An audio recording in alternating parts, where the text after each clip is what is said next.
কক্সবাজার থেকে আমাদের সাথে যুক্ত হচ্ছেন আশিকিন প্রিন্স। প্রিন্স, আপনার কাছ থেকে সবশেষ আপডেটটি জানতে চাই। অ্যান্টোনিও গুতেরেস যেই জায়গাগুলোতে পরিদর্শন করার কথা সব জায়গায় সম্ভবত করা হয়ে গেছে, এর পরের কি কর্মসূচি রয়েছে?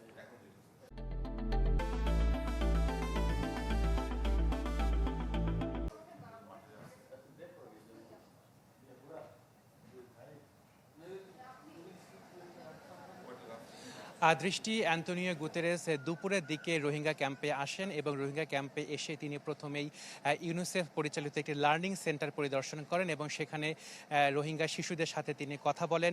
কথা বলার সময় রোহিঙ্গা শিশু যারা রয়েছেন তারা অ্যান্তোনিও গুতেরেসের কাছে তাদের বিরুদ্ধে যে অপরাধ হয়েছে, মানবতার বিরুদ্ধে অপরাধ হয়েছে, গণহত্যার শিকার হয়েছেন তারা, সেই অপরাধের বিচার তারা দাবি করেছেন। একই সাথে রোহিঙ্গা শিশুরা এখানে এই ক্যাম্পে তারা প্রাথমিক শিক্ষা পাচ্ছে, তবে উচ্চশিক্ষার কোনো সুযোগ নেই। সে উচ্চশিক্ষার সুযোগ যাতে তাদের দেয়া হয় সেজন্য মূলত অ্যান্তোনিও গুতেরেসের কাছে তারা প্রত্যাশা করেছেন।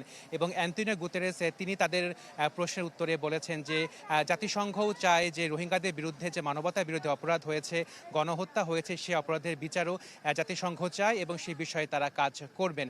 এরপরে তিনি রোহিঙ্গারা যেসব পাহাড়ে বসবাস করেন সেই বসত বাড়িতে তিনি পরিদর্শন করেছেন এবং তাদের সাথে কথা বলেছেন। পরবর্তীতে রোহিঙ্গা কালচারাল মেমোরি সেন্টারে তিনি পরিদর্শন করেছেন, সেখানে তিনি বেশ কয়েকজন রোহিঙ্গাদের সাথে কথা বলেছেন। সর্বশেষ কিছুক্ষণ আগে অ্যান্তোনিও গুতেরেস তিনি সাংবাদিকদের সামনে একটি বিবৃতি দিয়েছেন এবং সেখানে তিনি বলেছেন যে তার এই সফরের মাধ্যমে দুটি বিষয় সুস্পষ্ট বলে তিনি উল্লেখ করেছেন এবং একটি হলো এই ক্যাম্পে বসবাসরত রোহিঙ্গারা তারা সবাই নিজ দেশ মিয়ানমারে ফেরত যেতে চায় এবং মিয়ানমারের রাখাইন রাজ্যে যাতে পরিস্থিতি শান্ত হয়, স্বাভাবিক হয় এবং বসবাসের উপযোগী হয় সে কারণে কাজ করার জন্য আন্তর্জাতিক সম্প্রদায়কে তিনি আহ্বান জানিয়েছেন। আরেকটি বিষয়ে কথা বলেছেন যে এই ক্যাম্পে যেসব রোহিঙ্গারা বসবাস করছেন, বিশেষ করে উখিয়া এবং টেকনাফে, এইসব ক্যাম্পে রোহিঙ্গারা যাতে ভালো মতো থাকতে পারেন, সব ধরনের সুবিধা পান, সেই বিষয়ে কিন্তু তিনি কথা বলেছেন। পরবর্তীতে তিনি একটি উদ্বেগের কথা বলেছেন।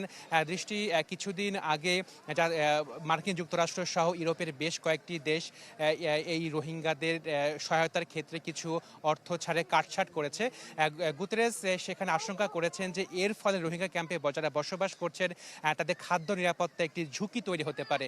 তো সেই জায়গা থেকে ঝুঁকি কমাতে বা খাদ্যের সহায়তা যাতে সরবরাহ যাতে সুনিশ্চিত থাকে এবং অর্থ সরবরাহ যাতে সুনিশ্চিত থাকে, সে কারণে তিনি আন্তর্জাতিক সম্প্রদায়ের সাথে কথা বলবেন। আরেকটি বিষয় তিনি বলেছেন যে এই যে রোহিঙ্গা যারা মিয়ানমারের বিভিন্ন অপরাধের শিকার হয়েছেন, কারো ঘরবাড়ি পুড়ে গিয়েছে, কারো জমি দখল করা হয়েছে, কারো আত্মীয় স্বজনকে খুন করা হয়েছে, তাদের বিরুদ্ধে যে মানবতার বিরুদ্ধে অপরাধ হয়েছে এইসব রোহিঙ্গাদের যাতে বিশ্ব সম্প্রদায় ভুলে না যায় সে কারণেও কিন্তু তিনি আহ্বান জানিয়েছেন।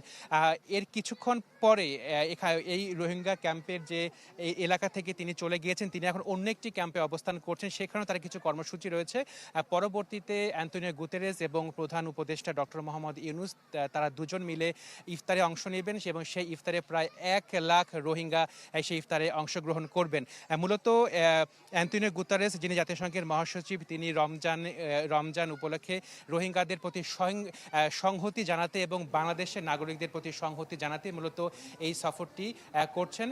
4 দিনের এই সফর, আগামীকাল তিনি আনুষ্ঠানিকভাবে সংবাদ সম্মেলন করবেন এবং সংবাদ সম্মেলনে তার এই সফরের তিনি বিস্তারিত তুলে ধরবেন।